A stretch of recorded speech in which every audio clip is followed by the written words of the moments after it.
Hey everybody, Parks Ousley here, and I'm joined by Santorin, the jungler for Team Liquid. Really quickly, let's touch on the game that we just watched, and then we're going to forget about it for the rest of the day. Yeah. You all just played, oh my god, wait, who did you even, oh, FlyQuest. Yeah. And you were like 8,000 gold up, I think. And there was a little blunder here and there, and then eventually your Nexus was the one that ended up exploding. Yeah. So before we get into the rest of the conversation, do you have any sort of reflection on what happened in the later parts of the game that kind of allowed FlyQuest to come back into the game and steal a victory away from you all? Yeah, I think we've done this blunder a little too often now, where we have a really big lead and then we do a really stupid throw. I mean, this game there's a couple of mistakes throughout the game, but then the big one was when we were 3 people sieging the top turret. I think I'm doing Raptors and Cores and Base. It's just like these blunders have happened a lot for us. It's not one particular person. It's kind of like a rotation, I guess. It's like everyone's kind of taking turns like inting a little bit. So we really need to clean this up before playoffs because, even though we didn't play a clean game, like up until that point, we still had the win in our hands. Like it was pretty much sealed and we made a big mistake.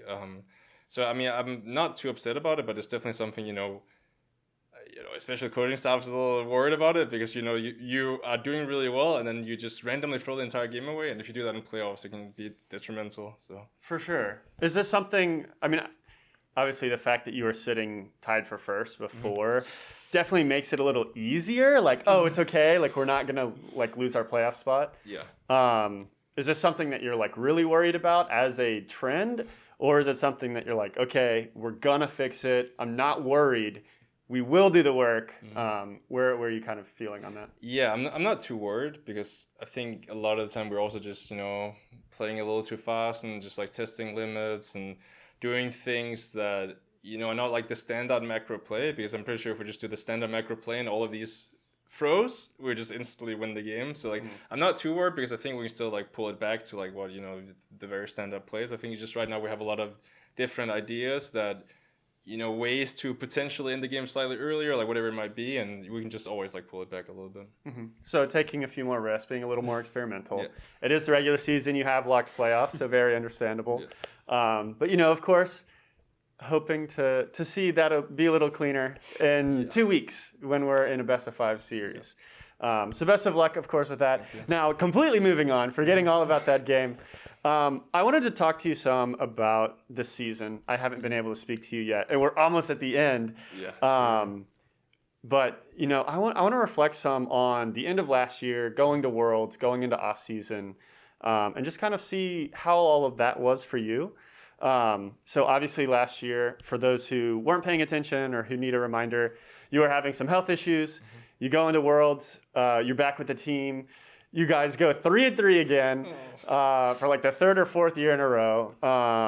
And it looks really good. You actually had a really great Worlds run, still couldn't get out of groups. And then you go into the off season. Where were you? Where was your, what was your mindset going into that period? Obviously everybody wants to take a break, but what were you thinking about for your next steps? Okay, yeah, so, I mean, during last year, there was definitely debate about retirement just because, if I can't have my head be in a normal situation, then there's just no way I can do my job. And I didn't want to put any organization through that. So, I mean, the first step was, I was really happy that after summer finals, I didn't have a single really bad incident since then. And at Worlds, I was playing a lot more than I did in summer. And my head could still handle it. So it means like, the medication is working or whatever I'm doing is working. So I feel confident that, these issues aren't going to be coming back as long as I stay on the same routine, medication, all this kind of stuff. So I feel confident that I can, sign with a team again. And obviously Team Liquid with this roster is like a no-brainer for me. Obviously I'm going to re-sign with them because I was a free agent. But for me, it's just like my biggest thing was I didn't feel like I gave Team Liquid all I had last year because, of health reasons and other things like that. So now I just feel, almost back to 100%. And that's why I just want to like really give them back what they also gave me last year because they're really, really supportive. That's really good to hear. Did you have any part of like the roster building and the conversations moving forward, or were you kind of just like, what are y'all doing? Oh, great. Yes, I would love to play. I'll see you next week. See you next month. I was definitely a part of it. I think most of the players were kind of, I mean, honestly, like most of them were no-brainers. I think the biggest one people probably think about is the Jensen Bjergsen one. It just, in the end, it became Bjergsen. I honestly feel like Jensen is an amazing player as well, and that's why, like, for me, that was a hard one. Is like, because I feel really bad for him not being on the team now, because obviously he's a lot better than most of the mid laners in LCS right now. So I'm hoping to see him back in summer. But that was like the only, hard thing for me. Everything else felt really, just like makes sense. All of this makes sense. And obviously Bjergsen is a very, very great player. So it's not like, but for me, they have different strengths. And, I'm really, really happy playing with Bjergsen now. I just, I still feel bad for Jensen the way it happened. Yeah, for sure. Yeah. It will be very interesting to see if anyone picks him up. And if so, we'll probably be hearing about that in like a week or 2 or 3 weeks. So, looking forward to seeing what happens there. But, you've obviously played with Bjergsen before. Yeah. How has it been kind of, that was like 8 years ago or 7 years ago. 2015, yeah.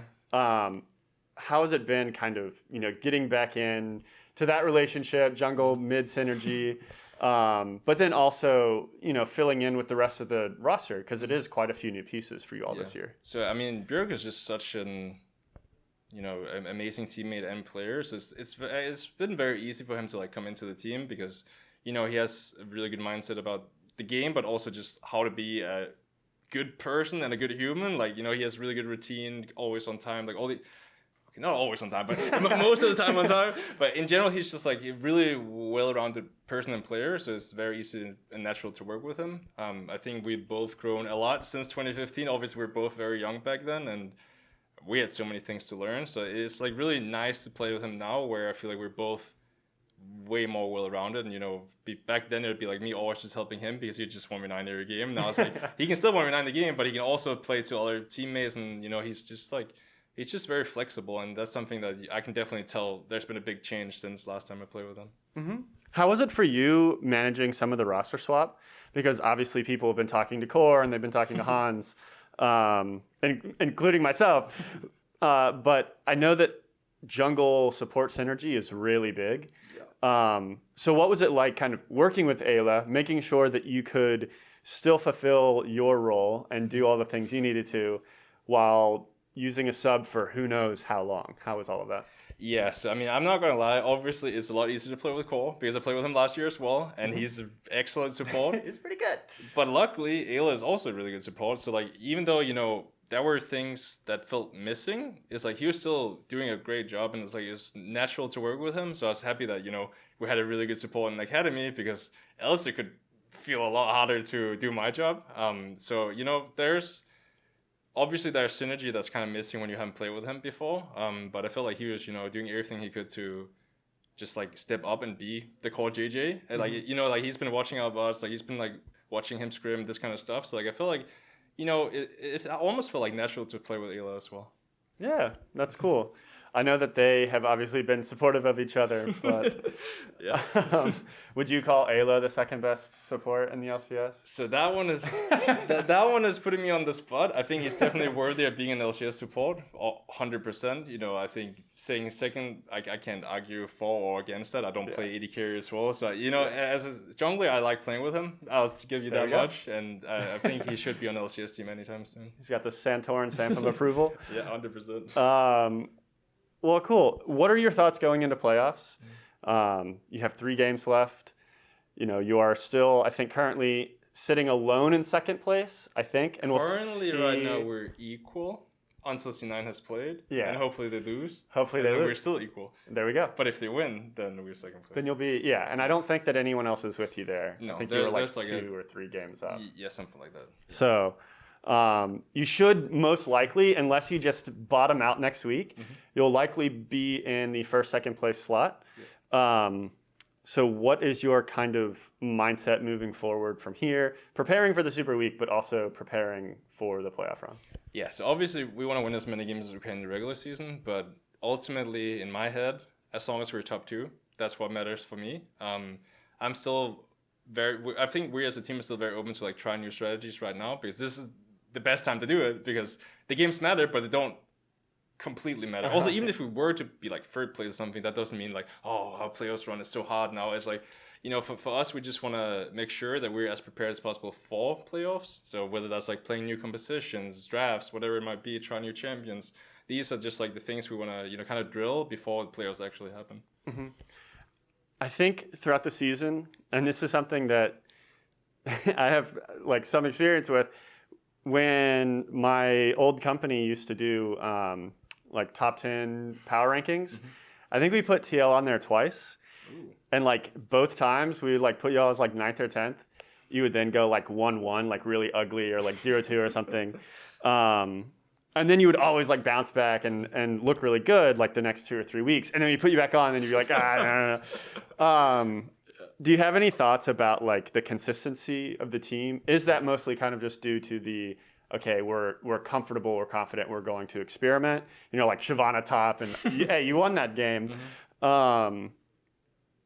Or is that also kind of like something that you are a little worried about moving into playoffs when you can't at all ever really slip up?